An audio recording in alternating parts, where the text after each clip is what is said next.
আসসালামু আলাইকুম রহমতুল্লাহ। Welcome to my channel. সম্মানিত মুসলিম ভাই বোনেরা, আজ আমি আপনাদের সামনে আলোচনা করব নামাজের ফজিলত সম্পর্কে। নামাজের শরিয়া মান ইমান বা কালিমার পরেই নির্দিষ্ট হওয়ার কারণ এই যে নামাজের মর্যাদা এবং ফজিলত অন্য যে কোনো ইবাদত থেকে অধিক। নামাজের মধ্য দিয়ে মহান আল্লাহ তাআলা এবং বান্দার মাঝে সম্পর্ক যেরূপ পরিষ্কারভাবে ফুটে ওঠে, অন্য কোনো ইবাদতের মধ্যে তা পরিলক্ষিত হয় না। এই কারণে নামাজ যাবতীয় ইবাদতের মধ্যে সর্বশ্রেষ্ঠ। নামাজ আদায় করার জন্য মহান আল্লাহ তাআলা কোরআন মজিদে এত অধিকবার নির্দেশ দিয়েছেন, তত আর কোনো ইবাদত সম্পর্কে দেননি। রাসূল আকরাম সাল্লাল্লাহু আলাইহি ওয়াসাল্লাম জীবনের শেষ মুহূর্তেও নামাজের কথাই বারবার তাগিদ দিয়েছেন। নামাজের মধ্যে বান্দার ইহলৌকিক এবং পারলৌকিক দুই রকম কল্যাণই নিহিত রয়েছে। নামাজ মানুষের চরিত্র সংশোধন করে এবং প্রকৃত মনুষ্যত্বের দিকে পরিচালিত করে। এ কথাই মহান আল্লাহ তাআলা পবিত্র কালামে ঘোষণা করেছেন, ইন্নাস সালাতা তানহা আনিল ফাহশাই ওয়াল মুনকার। নামাজ মানুষকে জঘন্য এবং নিষিদ্ধ কাজ হতে ফিরিয়ে রাখে।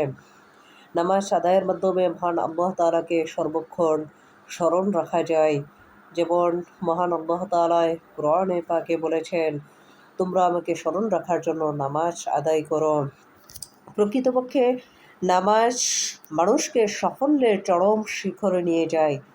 এতে মানুষের ইহকাল ও পরকালে চরম সার্থক এবং পরম কল্যাণকর হয়।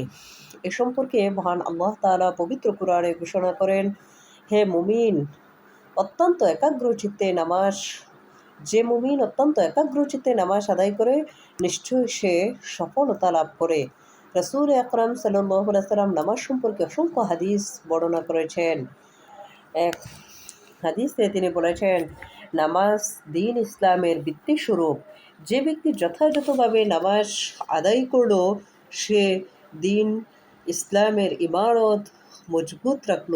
আর যে ব্যক্তি সেই নামাজকে ছেড়ে দিল, সে দ্বীনের ভিত্তিকে ধ্বংস করে দিল। অন্য এক হাদিসে এসেছে, ইমানদার ব্যক্তি যখন খাঁটি দিলে মহান আল্লাহ তাআলার সন্তুষ্টি লাভের জন্য নামাজ আদায় করে, তখন তার পাপ রাশি মোচন হয়ে যায়।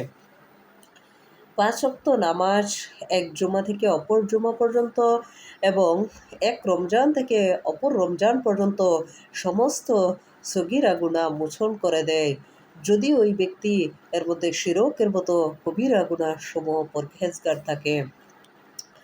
বিচার দিবসে বান্দার আমল সমূহের মধ্যে সর্বপ্রথম তার নামাজের হিসাব নেওয়া হবে।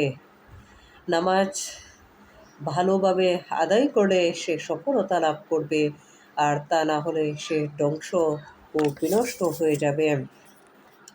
রাসূল সাল্লাল্লাহু আলাইহি ওয়াসাল্লাম বলেছেন, নামাজ বেহেশতের চাবিকাঠি। সুতরাং দুনিয়া থেকে চাবি তৈরি করে না গেলে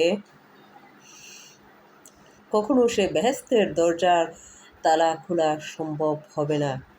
অতঃপর সকলেরই কর্তব্য মহান আল্লাহ তাআলাকে খুশি করার মাধ্যমে পরকালের কঠিন আযাব থেকে নিষ্কৃতি পাওয়ার লক্ষ্যে নামাজের প্রতি যথাযথ যত্নবান হওয়া আমাদের প্রত্যেক মুসলমানের কর্তব্য।